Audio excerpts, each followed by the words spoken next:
नमस्कार मंडळी, श्री स्वामी समर्थ. तर इथं मी बॅगा शिवायला घेतल्या होत्या आणि बॅग छोट्या शिवणं एवढं अवघड वाटत नव्हतं. एवढ्या मोठ्या बॅग शिवणं जरा अवघडच होतं. कारण बिलकुल ते क्रॉसमध्ये शिलाई मारताना वगैरे खूप असं कपडा हे करून करून गोळा करून मग शिलाई माराव्या लागतात.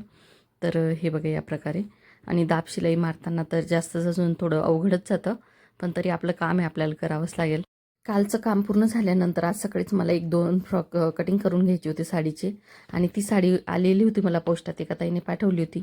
तर त्यांना तिकडनं पाठवताना ₹70 की काय असा खर्च आला वजनानुसार. आणि इकडनं जरा डबलचा म्हणजे 120-130 असा खर्च येणार होता. तर दोन्ही खर्च त्यांनी पाठवले होते पोस्टाची, इकडचा पण तिकडचं त्यांनीच टाकलं होतं. तर तुमच्या इकडे अशा साड्या जे वापरून झाल्या आणि कंटाळा येतो, मग त्याची छान वन पीस फ्रॉक तुम्ही शिवू शकता आणि माझ्यापर्यंत तुम्ही साडी पोचवू शकता. व्लॉग आवडले असतील तर लाईक करत जा, शेअर करत जा आणि सबस्क्राईब नक्की करून घ्या.